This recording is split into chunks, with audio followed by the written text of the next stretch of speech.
Unit number 2. Unit Overview. Dear students, in the previous unit you have learned about the concept and importance of communication. Now, in this unit, we would introduce to you the concept of culture and an intercultural communication model. Also in this unit, we would give a detailed description of national cultural variables and individual cultural variables.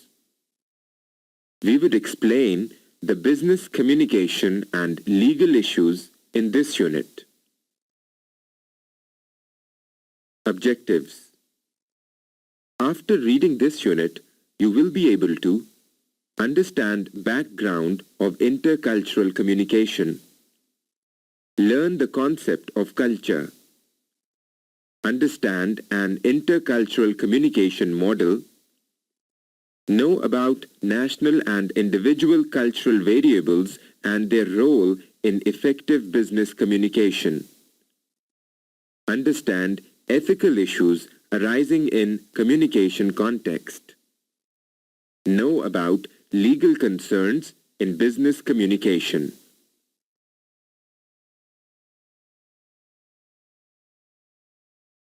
Business communication and the global context. In the business world, the term globalization is well known. Globalization means that for a company to survive, it must establish markets not only in its own country but also in many foreign countries. The employees and you, as a potential international communicator, must understand other cultures and variables. So, you must be aware of your own country's ethnic diversity in order to communicate effectively with global companies. 3 fundamental topics as a basis for communicating effectively with people from other countries are discussed here. Background to intercultural communication. Communication with persons from other countries is not easy. Throughout the world, there is large mix of nationalities and peoples. Central to improving and understanding one another is communication training, as stated in this statement by a scholar. Stress is placed upon the concept of background, which we believe is necessary to the understanding of total communication process. By background, we mean those aspects that can aid effective communication: language, culture, status, education, and age. Each person, each country has its own written and unwritten rules of behavior. It is more comfortable to work with persons of your own culture, language, and communication.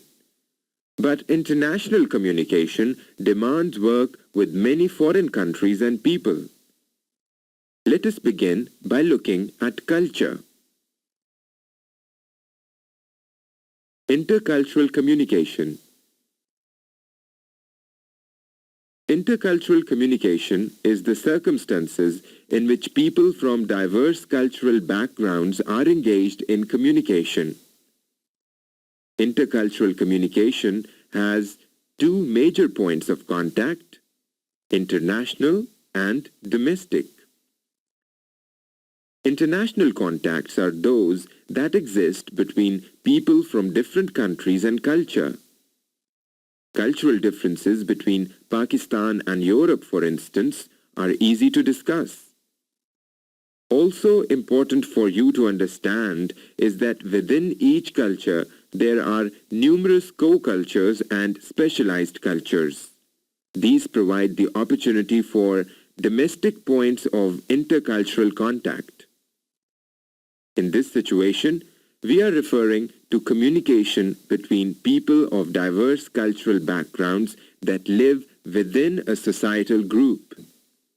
This includes communication involving such diverse co-cultures as African Americans, Asian Americans and Native Americans. An intercultural model. In the connection of background to intercultural communication, we assert that all of us are more comfortable with familiar people and surroundings. As a basis for understanding that assertion, look at these figures. Examine carefully the exact center of petals. Directly in the middle are located basic human characteristics common to all of us. A doctor in Stockholm, Sweden, understands the working of human body of an American, Malaysian, or Russian. Note that in Figure 1, countries 1 and 2 have a major cultural overlap. That is, people of those two countries might speak English, dress in a similar fashion, and use common form of address, all in addition to basic core areas of agreement. Countries 3 and 4 have the same core value but have less commonality with the other two countries.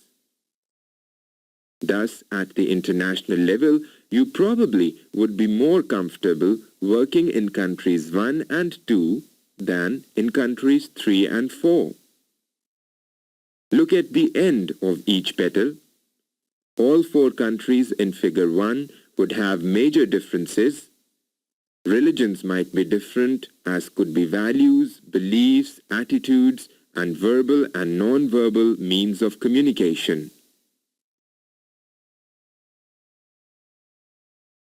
In Figure 2, countries 1, 2, and 4 are highly similar, each to a high degree overlaps the other. Thus, it may be that Christianity is the dominant religion, the language is the same, letter sizes are identical, formality in dress dominates, cars drive on the same side of road, even first names are used often. Again note in Figure 2, what does the configuration of country 3 suggest?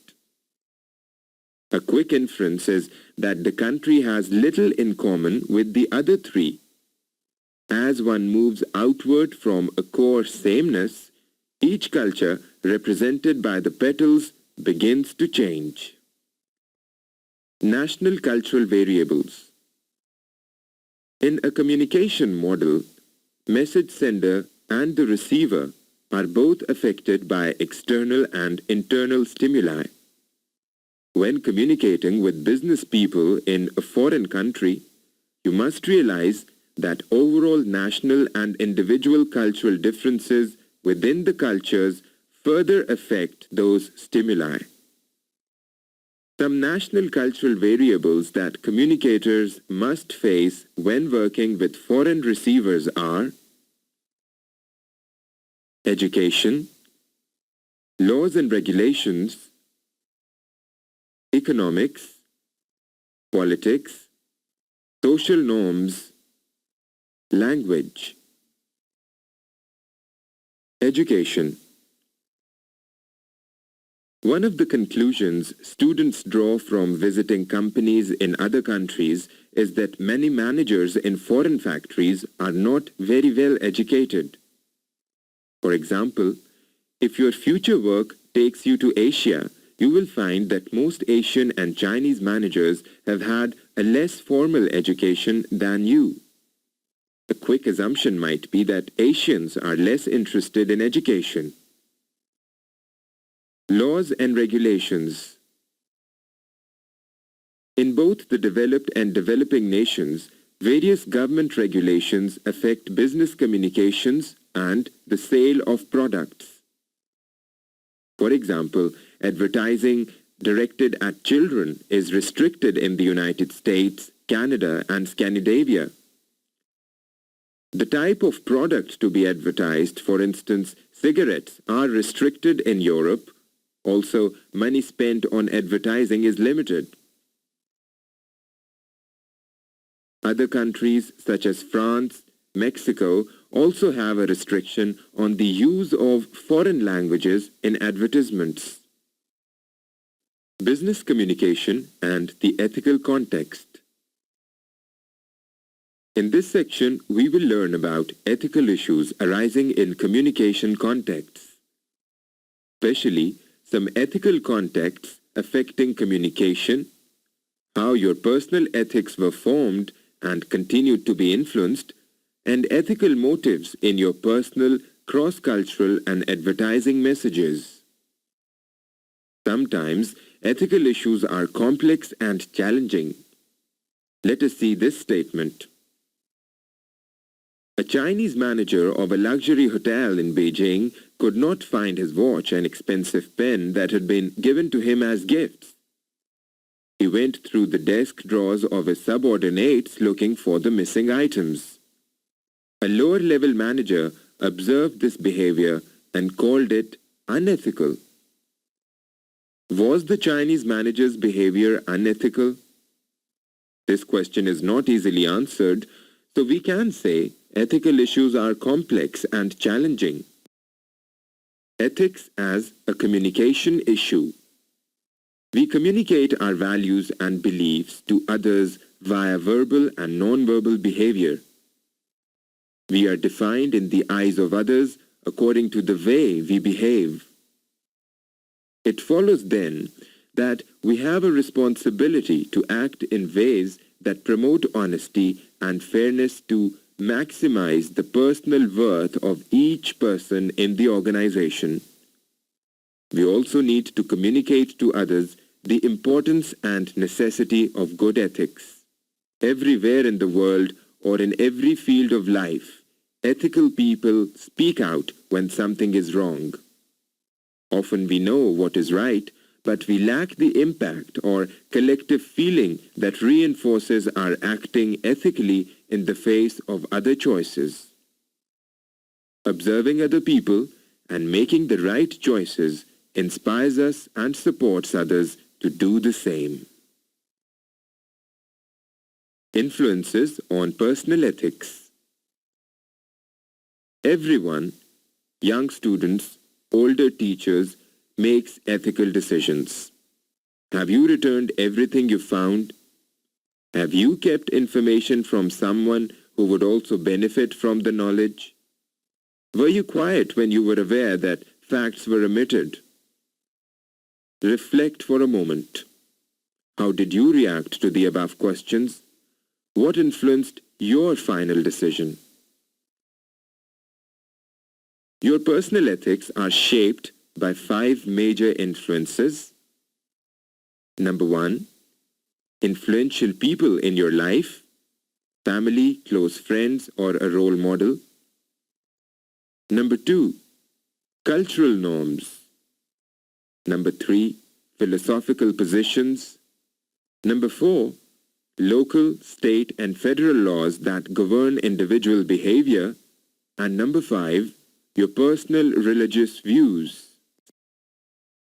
Legal aspects of business communication. There is great truth in the saying that the wounds caused by words are deeper than the wounds caused by swords.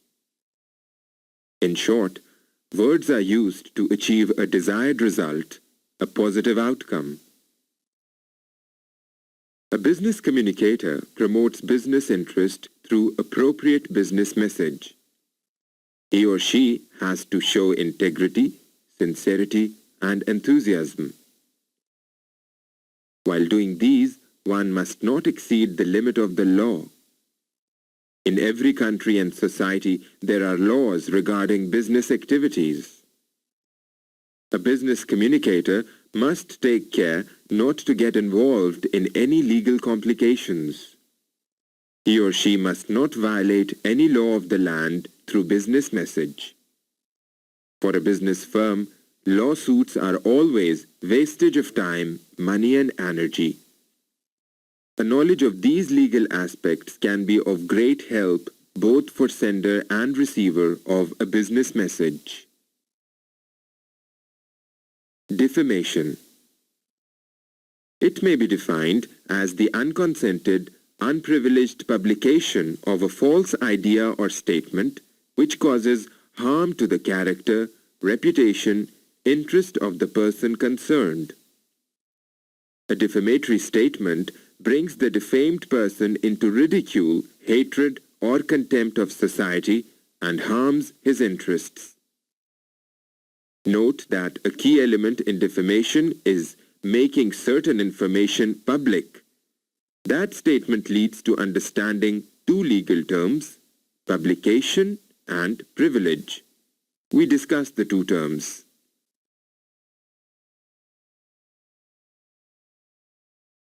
Publication. It means a defamatory statement coming into the knowledge of a third person or party other than the defamed one. Therefore, a letter containing negative statements or ideas about a person should be addressed to him directly in a sealed envelope marked confidential or private. Such messages should not be dictated to steno or sent through fax or telex. Privilege. There are two types of privileges: absolute privilege, conditional or limited privilege. Absolute privilege is possible in three circumstances: judicial proceeding, legislative proceedings, and the actions of important government officials. Legislative proceeding. During the session of Parliament, Senate or National Assembly in our country, any defamatory statement may be made about anyone without bringing the law of defamation into operation. Judicial proceedings. During the proceedings of judiciary, the judge, the attorney, the witnesses may make any defamatory statement. Similarly, acts of some government officials are exempted from the law of defamation. Conditional or qualified privilege. A business communicator cannot claim about privilege. The only privilege he enjoys is limited or conditional. Sometimes the interest of a person or party demands that information should not be withheld for fear of defamation. Conditional privilege can be used in good faith, in certain situations in the interest of the participants or society, without the fear of lawsuit.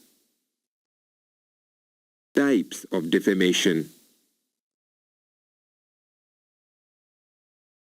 Defamation may be of two types. Oral defamation is known as slander, and written defamation is called libel. In legal language, obviously, libel is of more serious nature because there is documentary evidence that a defamatory statement has been made. Here is a list of some defamatory terms which a business communicator should always avoid: addict, bankrupt, corrupt, crook, cheater, fraud, forger, fake, hypocrite, impostor, juggler, kickbacks, Machiavelli, profiteer, quack, racketeer, swindler, thief, and worthless. Fraud. Fraud ordinarily means an act of deceiving or cheating someone, taking material advantage by unfair means. Fraud may be defined as intentional misrepresentation of a material fact by a party to the contract, which is relied upon by second party and which causes injury to the interest of the latter. Elements of fraud are false representation of facts done intentionally, a misrepresentation of intention, knowledge that the false statement would deceive. The deceived person actually suffers loss. Hiding a defect, Creating false impression by silence is also considered an act of fraud. To avoid the elements of fraud, a business communicator must take extra care, particularly in sending sales message.